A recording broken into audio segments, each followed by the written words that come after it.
Vous désirez? Je voudrais voir celui-là. Oh, et puis, montrez-les-moi tous. Ils ont chacun leur parfum. Le rose, le mauve, la lavande. Et le vert, vétiver, on dirait. Je vais voir le mauve à la lumière. Double épaisseur, madame.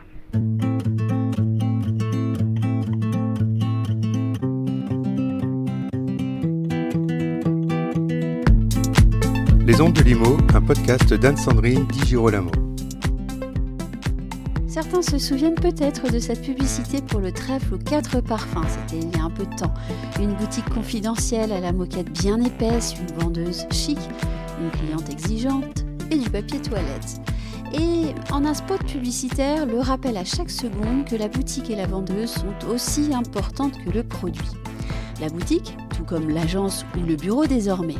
Alors, quelles sont les attentes des clients qui poussent la porte d'un espace commercial ? Entretien avec Sandrine Jean, directrice générale de Popeye France. Bonjour Sandrine Jean, vous êtes directrice générale de Popeye France. Avant de rentrer dans le sujet du marketing du point de vente et des espaces commerciaux, j'aimerais qu'on évoque Popeye France. Qu'est-ce que Popeye France ? Bonjour, donc oui, alors Popeye France, c'est un institut, un syndicat professionnel qui rassemble les acteurs du marketing au point de vente. Alors, avant de rentrer dans la structure française, je vais vous parler un petit peu de l'histoire de Popeye très rapidement et de la maison mère.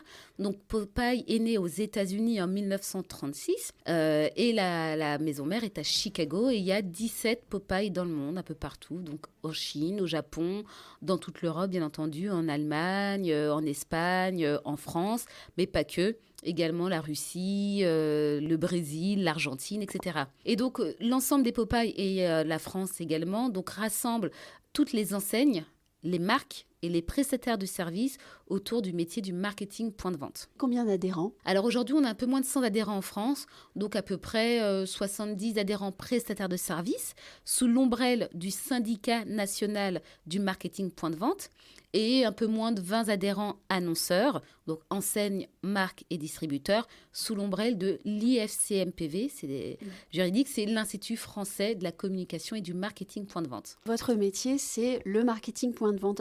Qu'est-ce qu'on entend derrière ce mot marketing point de vente ? Alors, le marketing point de vente, pour Popeye, historiquement, avant, on était le syndicat de la PLV. Donc, beaucoup de personnes nous connaissent sur la PLV. Donc, la PLV, c'est tout le mobilier commercial qu'on voit aujourd'hui en point de vente. Donc, tout ce qui sert à présenter les produits, donc effectivement, les présentoirs, voilà, tout le mobilier.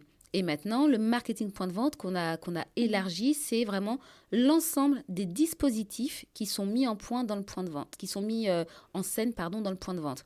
Donc, quand je rentre chez Sephora, chez Carrefour ou même dans une boulangerie, le mobilier commercial, bien entendu, la PLV, mais pas que, tout ce qui est l'agencement du point de vente, l'architecture, l'animation commerciale, donc effectivement les hôtesses, l'ambiance sonore qu'on peut avoir, tout ça fait partie du marketing point de vente et dernière pierre à l'édifice et pas des moindres, toutes les solutions digital in-store, donc les solutions digitales en point de vente qu'on voit de plus en plus se développer depuis un certain nombre d'années. Oui, on va parler du digital plus tard. Que recherchent en premier lieu les clients quand désormais ils poussent la porte d'un magasin ou d'un espace commercial ? Avant, les clients, il ne faut pas trop généraliser, mais quand même, il y a des vraies grosses tendances qui se dessinent. Les clients venaient dans un point de vente, dans un magasin pour acheter un produit. Ça semble bête et basique de le dire comme ça, mais aujourd'hui, on ne vient plus dans un magasin ou dans un point de vente que pour acheter. Oui. Acheter, j'ai envie de dire, c'est la cerise sur le gâteau. Aujourd'hui, on vient pour s'informer, on vient pour découvrir des nouveautés. Et puis le mot qui est un petit peu à la mode, on vient effectivement pour se divertir et puis acheter au final directement sur le point de vente ou après en ligne. Mais aujourd'hui, le point de vente, c'est une vraie vitrine, c'est une vraie plateforme qui permet de découvrir des produits et in fine, on l'espère de les acheter, mais ce n'est pas forcément le jour J. Donc, c'est vraiment un ensemble de composants. Aujourd'hui, quand on pousse un point de vente, on n'est pas forcément en mode achat tout de suite. On est en mode découverte, en mode expérientiel, exactement, immersion. Voilà. Il y a pas mal de choses aujourd'hui qu'on recherche quand on se déplace dans un point de vente. Est-ce que le client recherche quelque chose qui ressemble à sa maison ou à un espace privé, un peu cocooning Oui, de plus en plus. C'est une vraie tendance maintenant qui a émergé depuis quelques années.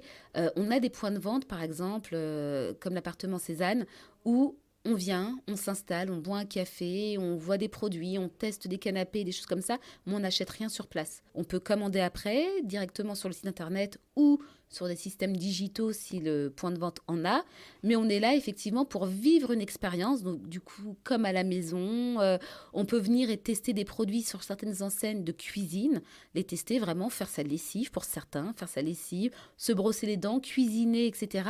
On est vraiment du comme fait à la maison. On a besoin de se sentir, de s'immerger, de se mettre dans le fauteuil et de regarder une émission de télé avant de se dire « Ok, je me vois et je l'achète ».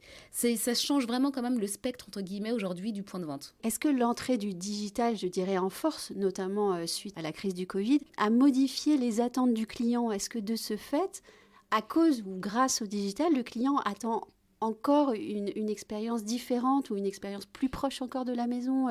Quel a été l'impact de l'entrée du digital dans cette expérience espace commercial? Avant la crise, on opposait souvent le digital, le e-commerce, oui. Avec le point de vente. Donc tout le monde disait le point de vente est mort, etc. Vive le digital, l'e-commerce. Mais quand on regarde les statistiques, aujourd'hui, 90% des achats se font toujours en point de vente. Le e-commerce, effectivement, comme beaucoup, on surfe sur notre téléphone, sur différents devices, sur nos ordinateurs, on regarde des choses et puis au final, on aime quand même se déplacer dans le point de vente pour finalement toucher la petite jupe, toucher, voir la cafetière s'il y a une bonne prise en main, etc. Essayer les chaussures, on se déplace toujours quand même dans le point de vente. Donc ça, c'était avant, on les opposait. Depuis la crise, très étonnamment, alors que les points de vente ont fermé, le point de vente a manqué énormément. Et là, on s'est rendu compte, en fait, que pendant ces 1 an, on va dire, 1 an et demi entrecoupé, que le digital ne remplaçait pas les points de vente. On pouvait avoir le doute avant. On pouvait se dire, finalement, c'est ça. Et puis, une fois qu'on n'a plus les points de vente, on s'est dit, non, en fait, le point de vente, il a une vraie légitimité. Et donc, aujourd'hui, on parle de système hybride, d'hybridation du commerce, où effectivement, on mélange savamment tout ce qui est digital et point de vente physique. Mais ça ne s'oppose plus. Vraiment. Et en ça, avec tous les problèmes qu'a eu la crise, en ça, pour le coup, pour le commerce, c'est vraiment, les lignes sont plus claires. Le digital et le point de vente physique sont complémentaires et ne s'opposent pas. Le digital est devenu un allié du point de vente physique. Et le digital est rentré à nouveau dans le magasin. Il est rentré à nouveau dans le magasin depuis que le magasin est fermé. C'est très bizarre, mais c'est ça. Est-ce que faire une publicité autour de la marque dans un espace de vente est bien perçu par un client ? Oui. Alors, nous, on réalise chaque année une étude avec Harris Interactive, donc un grand institut de sondage, sur la publicité, les supports de communication préférés des Français. Donc, on y oppose, entre guillemets, la télévision, la radio, la presse, la PLV, la publicité sur le point de vente, et tout ce qui est Internet. Et chaque année, donc sur un échantillon de 1000 personnes, la publicité sur le lieu de vente, c'est le support de communication préféré des Français. Pourquoi ? Parce qu'en fait, quand on regarde les études, ça n'a pas d'intrusion. Tout le monde, quand on regarde la télé et qu'il y a la page de pub, on se dit « Ah mince, voilà, on se lève, on va faire autre chose ». Enfin, c'est toujours un peu dérangeant. Quand on achète un magazine et quand on a 60% de pages de pub alors qu'on a juste envie de lire des articles, ça peut être aussi un peu dérangeant. Et quand on écoute la radio, etc., etc. La publicité sur le lieu de vente, pour une marque, communiquer sur le point de vente, ça ne peut qu'aider le consommateur. Ça sublime le produit. Effectivement, quand on va acheter une crème, un rouge à lèvres, etc., on a la publicité en tant que telle et on a tout ce qu'on appelle l'ILV. Donc, la PLV et l'ILV, c'est tout ce qui est information sur le lieu de vente. Donc, ça nous aide à comprendre un peu le produit qu'on va acheter. Donc, on en a besoin. Et puis, ensuite, voir une jolie personne, homme, femme, qu'importe, avec le produit qu'on veut acheter, etc., c'est sympathique. En fait, ça ne change pas, ça ne nous dérange pas dans notre parcours d'achat. Contrairement, effectivement, aux autres qu'on peut trouver un peu intrusifs, des fois, sur les lieux de vente, c'est plutôt sympa, ça habille, ça anime, et puis surtout, ça donne de l'information sur le produit qu'on veut acheter. Donc non, effectivement, pour une marque, communiquer sur un lieu de vente, c'est parfait. C'est un vrai atout. D'autant que le client a démontré sa volonté d'entrer dans ce lieu exactement. de vente. Voilà, exactement. Donc effectivement, moi, quand je rentre, encore une fois, chez Sephora, parce que Sephora, c'est vraiment le point de vente où on a quand même pas mal de publicité sur le lieu de vente, on a beaucoup de mobilier, enfin voilà, on a une vraie scénarisation, on a un vrai marketing point de vente qui est assez très fort. On voit effectivement des kakémonos, des écrans et des choses, il y en a un peu partout, mais je veux dire, ça ne me dérange pas moi en tant qu'acheteur. Je regarde pas l'écran si j'ai pas envie, et puis je lis pas l'information sur le côté, mais quand j'en ai envie, c'est plutôt sympa, ça m'aide, c'est coloré, ça m'aide à me projeter, à me dire je vais avoir tel effet avec ce rouge à lèvres, etc., etc. Donc non, c'est plutôt sympathique. Comment est-ce qu'on instaure la notion d'authenticité ou de sincérité de la marque dans un point de vente? Ça, c'est effectivement, c'est plus complexe, quoique maintenant on y arrive. Donc, bon, je ne parle pas de tout ce qui est RSE, développement durable, etc. Mais c'est vrai qu'aujourd'hui, on voit beaucoup. En fait, aujourd'hui, on a des points de vente qui sont des live stores. C'est-à-dire on nous dit pas comment vivre, mais on nous montre les valeurs de la marque. Donc, pour vendre... Encore une fois, je suis très focus sur le cosmétique parce que c'est l'ensemble. La plupart de nos adhérents travaillent beaucoup pour les cosmétiques puisqu'on a beaucoup d'animation.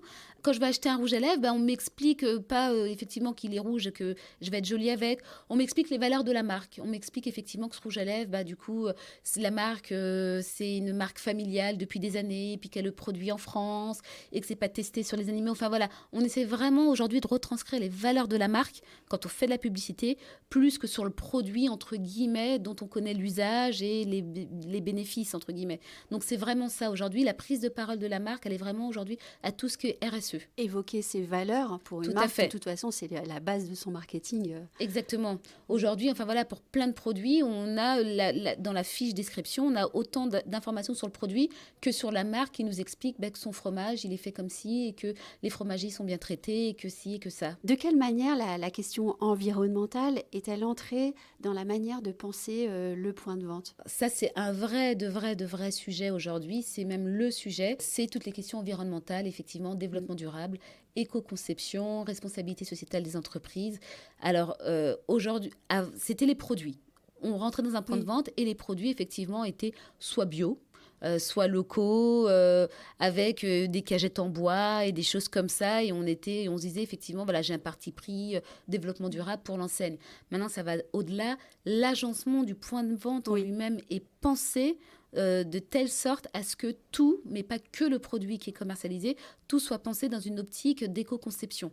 Donc, ça va être la lumière. La lumière, ça va être pas de moquette ou du moquette recyclable, recyclé, upcyclé. Enfin, voilà, il y a plein de terminologies, effectivement, qui expliquent qu'aujourd'hui, on peut présenter les choses, mais en respectant les matériaux, en respectant les produits, en respectant le consommateur, etc. C'est vraiment hyper important et surtout pour la jeune génération de consommateurs, consommatrices. Aujourd'hui, c'est une vraie attente. On en a vu tourner le dos à certaines marques parce qu'elles n'avaient pas assez de valeurs affichées ou en tout cas, les valeurs affichées n'étaient plus celles que les jeunes aujourd'hui aspiraient, qui sont encore une fois très tournés vers tout ce qui est développement durable. Enfin voilà, ils sont beaucoup plus responsables que moi à leur époque et c'est très bien. Aujourd'hui, ils consomment vraiment... pas que c'est pas juste consommer bio, ça va au-delà. C'est tout un cadre de vie qui fait qu'effectivement, aujourd'hui, les enseignes, les marques vont vers ça, avec les emballages, la réduction des emballages, etc.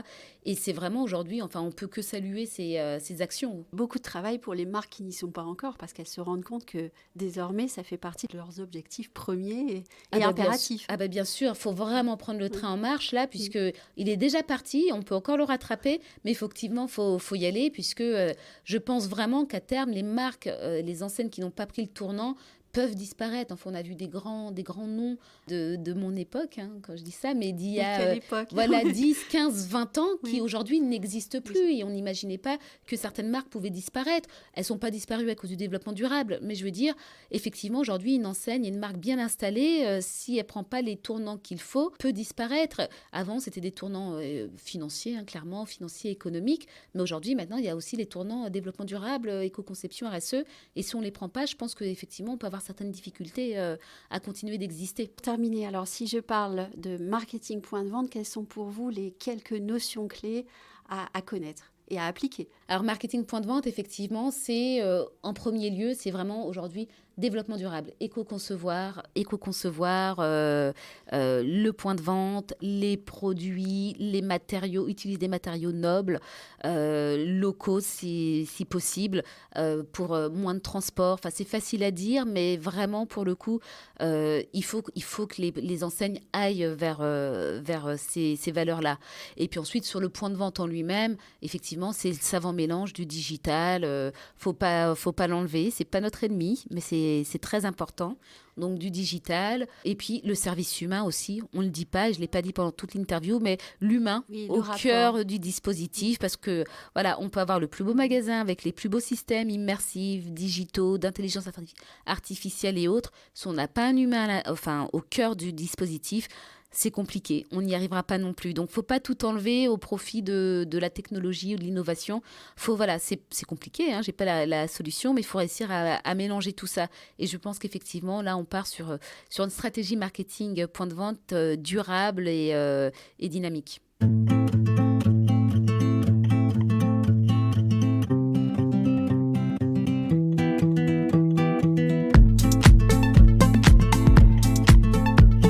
Retrouvez les ondes de Limo avec Anne-Sandrine Di Girolamo et ses invités sur toutes les plateformes de téléchargement.